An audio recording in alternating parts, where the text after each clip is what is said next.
going to share with you some clips that I wasn't able to add into some of my recent videos. So stay tuned and I hope you enjoy them. The most tricky part of sewing this is right at the beginning, and then as I'm going around doing it. And you know what? I might need a new needle. Yeah, I think I need a new needle. This is not doing. I wanted to show you my organization system while I have everything out. I put all my fabric, depending on fabric type, in these expandable totes. Got those off of Amazon. So this just has my fleece for lining. I had a major awesome find at a thrift store last year, in a thrift store in Pennsylvania nearby to my mother-in-law. This is Brook linen bed sheets, but it is fantastic for a liner for mittens. So this is a full size, I think flat, but I always say Brook linen, but it's Berkshire blanket and home. And I think this was a fitted sheet and I got it for $4. Yes. And at that time, my mother-in-law had just bought Berkshire linen polar fleece sheets for all the beds that we sleep on when we come for Thanksgiving. And I was like, I just got this for $4. So yes, I use polar fleece. I use another type of polar fleece that I get online. You could also use Sherpa fleece. Sherpa fleece has a bit more of a loft, so higher fibers than the polar fleece. And I've even noticed that depending on the color, I perceive that there's a higher loft based on the color, which is a little bit weird, but like this camel color here, I can really feel that there's a higher loft on one side than another side, the opposite side. And the white, it's basically imperceptible. I can't even tell. That's with polar fleece. But with Sherpa fleece, the loft is higher, clearly higher on one side. So that's one fabric bin. And my other fabric bin, this one says wool sweaters and there's numbers.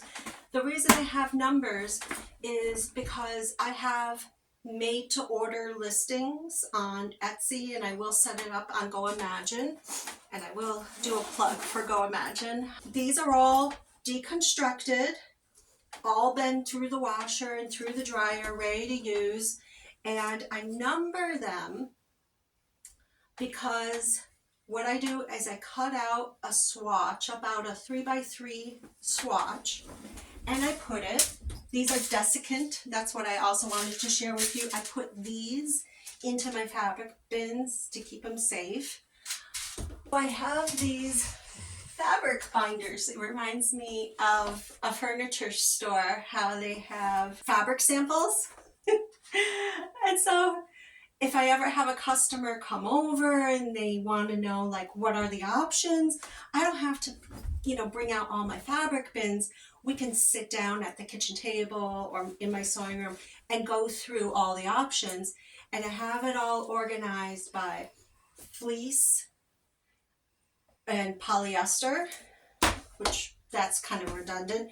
And then my flannel wool and even my lining fabric. They're all in here.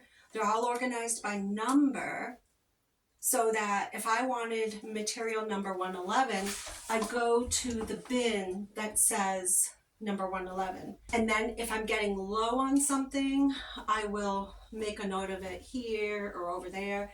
But that also gives me retention of the fabric content. That's really important to me. I'm such a detail-oriented person.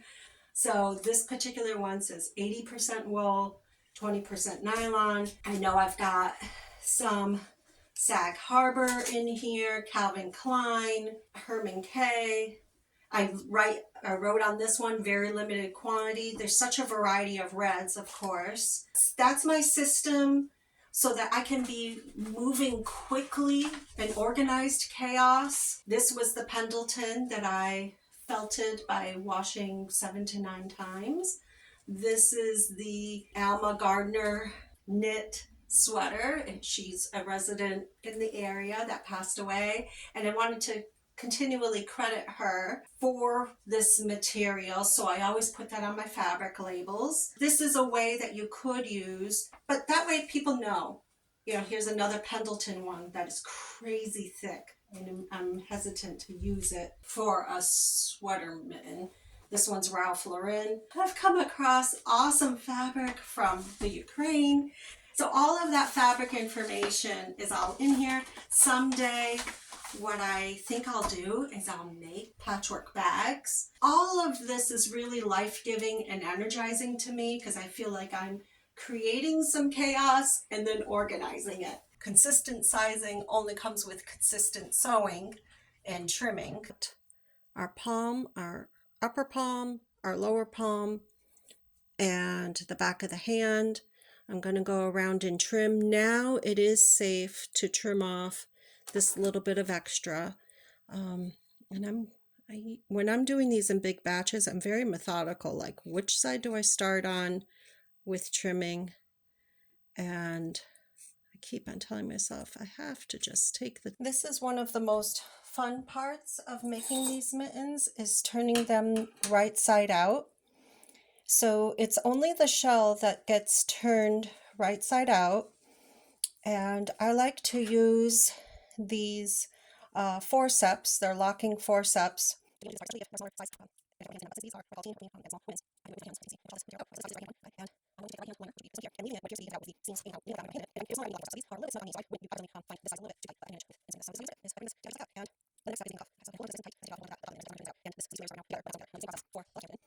Turn it right side out, and I could use the locking forceps, but for this size, it's not necessary.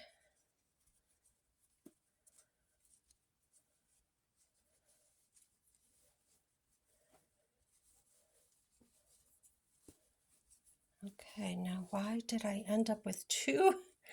I ended up with two right-handed mittens. Well, isn't that funny? How did that happen? Did you catch on camera? Why did I end up with two right-handed mittens? Isn't that funny? And I mean, I've got I've got my liner. My liner turned out okay. That is so funny. Oh boy, sorry if I hurt your ears with that. Okay, well, I guess I'll be making another one of these. I don't know where I went wrong. This is all the correct side of the material, I can tell. That's so funny. All right, well, I'll be making another one of these. I have to laugh. I mean, what else can you do? You can't cry over it. Okay, all right. I have found that no matter how much I make and I have available to sell, I would say about 60% of my sales, if not more than 60%, are made to order. I just received an order just yesterday for a water bottle bag that is going to be made with Kansas City Chiefs fabric. There is no way that I could ever make every available thing out of every type of fabric. So I'm glad to receive the custom orders, and I'm also glad to sell what's in my stash. And so I just try to give myself that grace that there's no way that I'm gonna be able to rely only on custom stuff and only rely on just selling the stuff that is in my stash.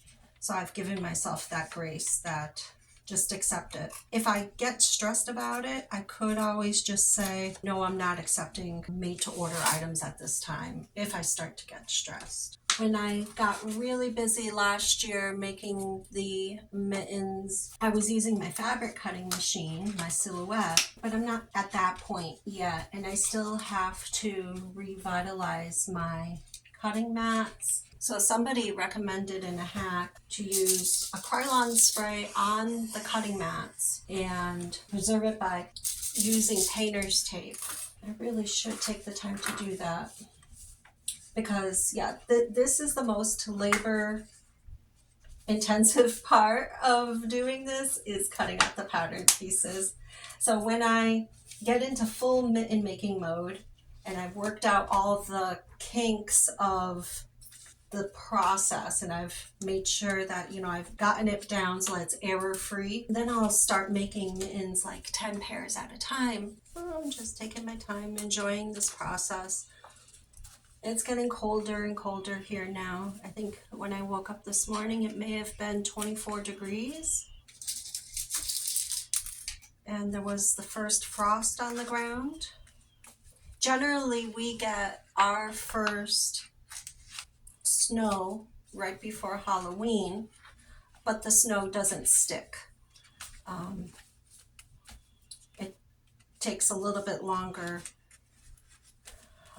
for the ground to get cold. And I even save all of my scraps. I keep the wool scraps separate from the polyester scraps, polyester or fleece. That way, if somebody has a wool allergy, I'm not compromising that.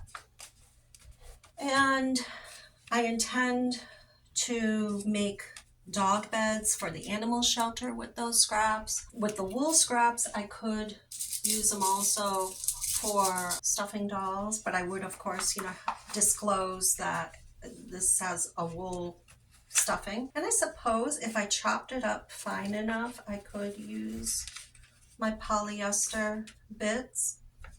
And I could also, I'm not so sure about using polyester scraps for my dish scrubbies that I intend on making with those burlap bags. I'm not sure about doing that.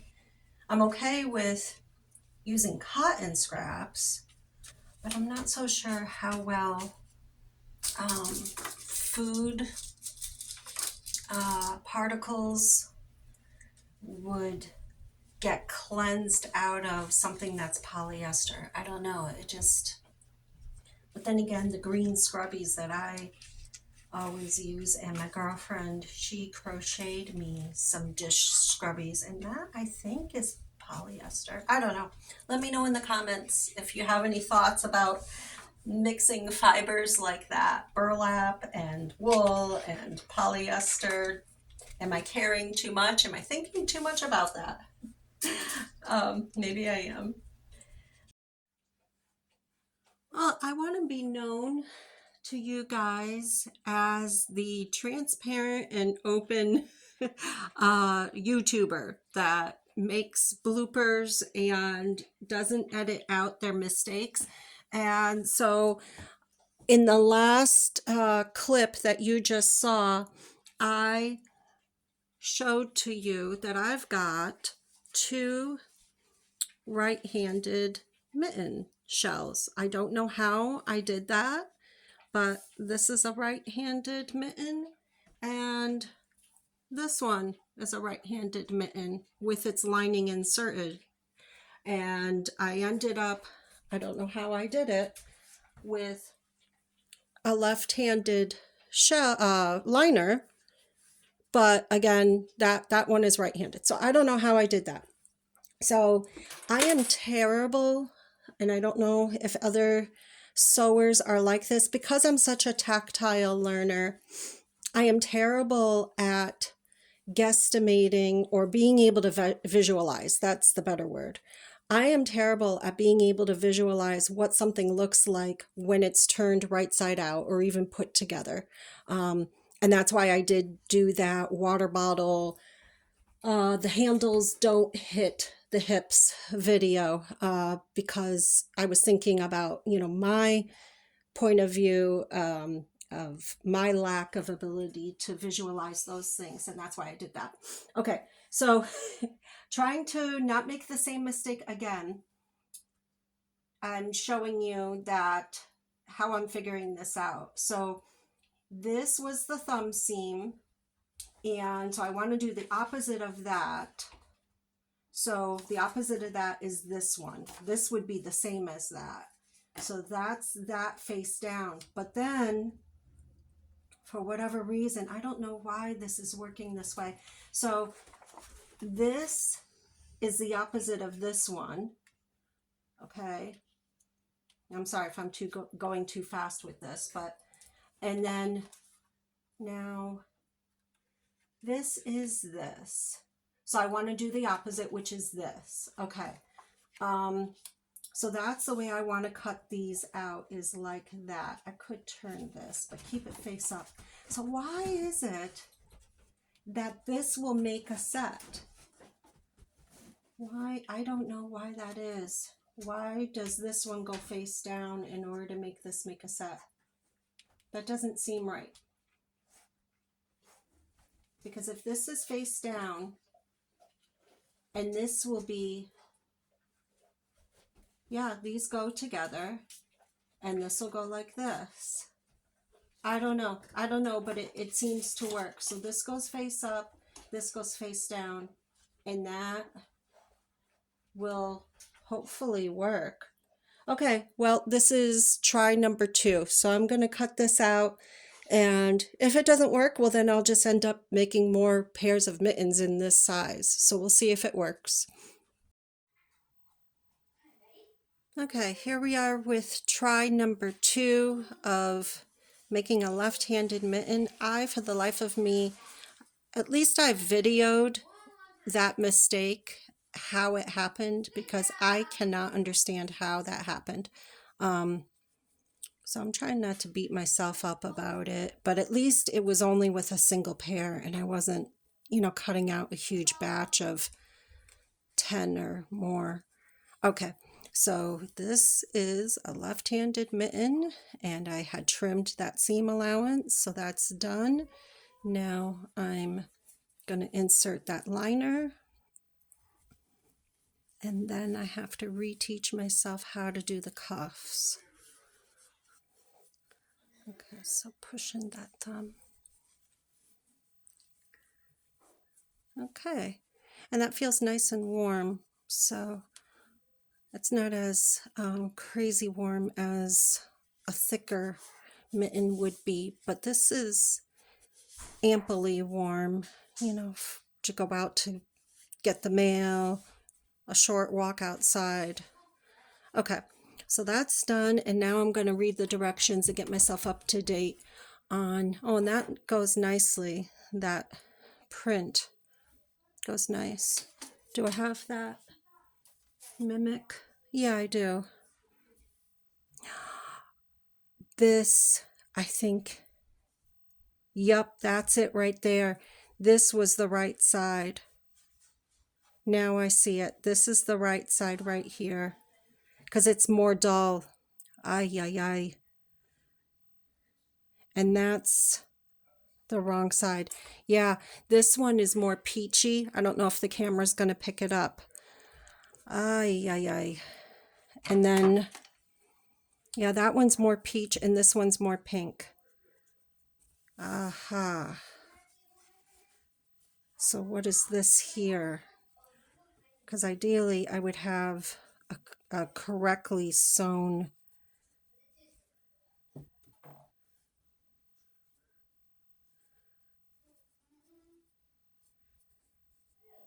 Yeah, that's correct. It's more peachy on the right side. Well, that's helpful. So it wasn't me with the cutting out. It was me with not distinguishing what was the right side or the wrong side. That was the problem. And this is, yeah, so that's what the problem was. Okay. So, and it's hardly distinguishable. So I think what I'm going to do is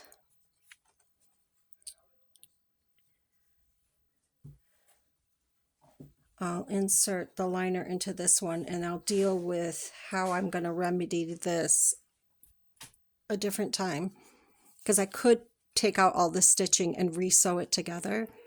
But I'm going to have very little margin for error with that 1/8 seam allowance, or maybe I'll just sew them as a discounted pair because it's hardly perceptible.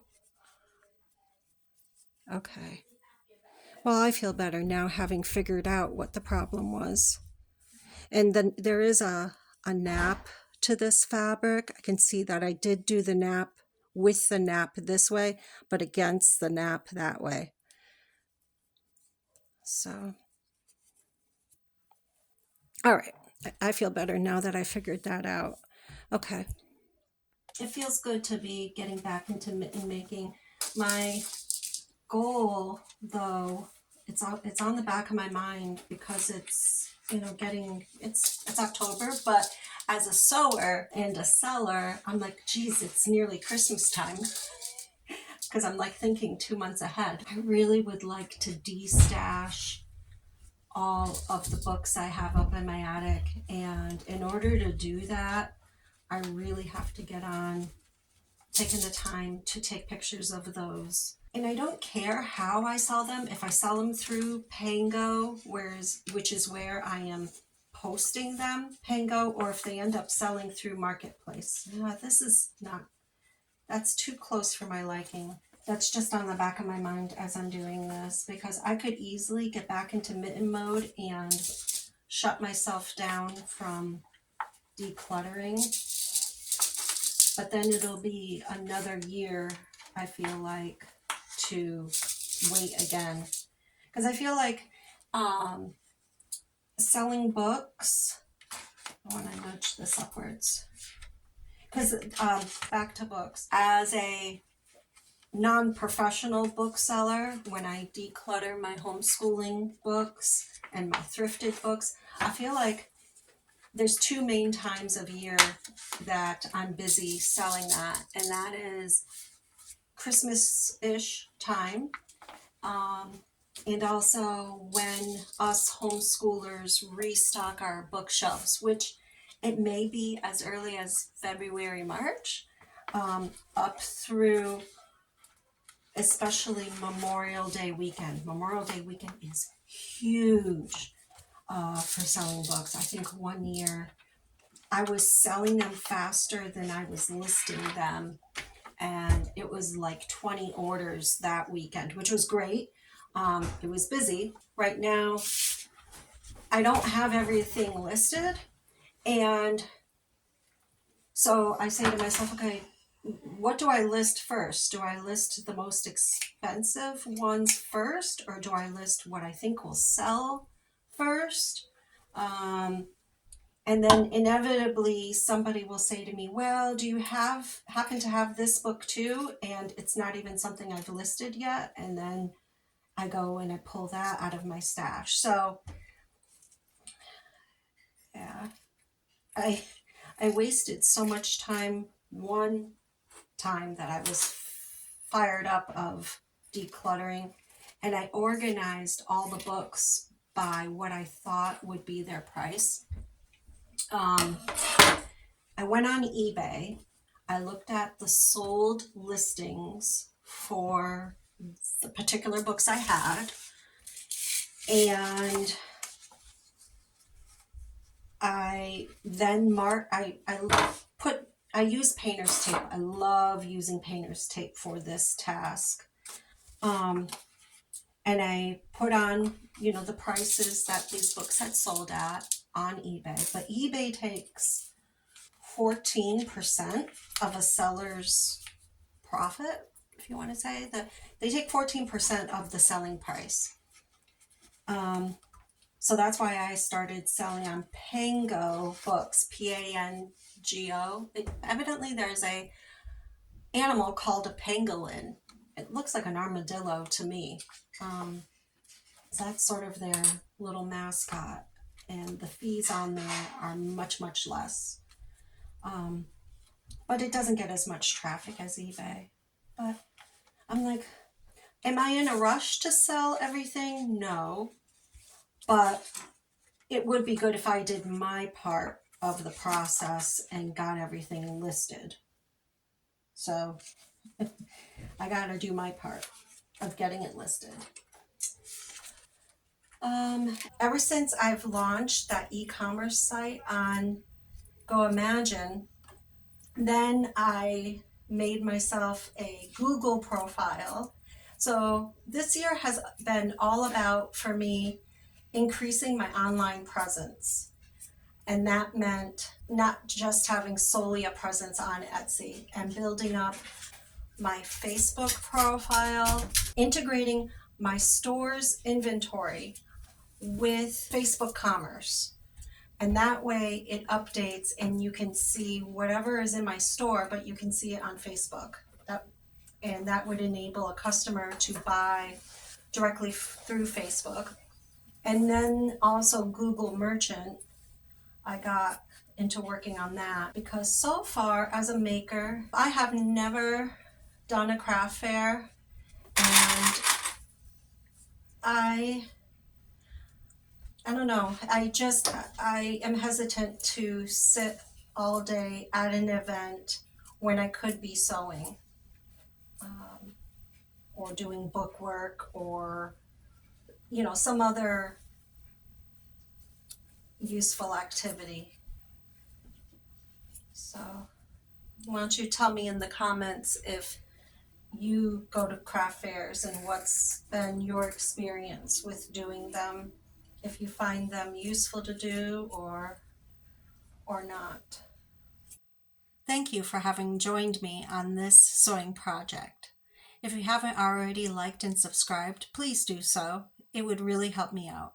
Thank you. See you next time.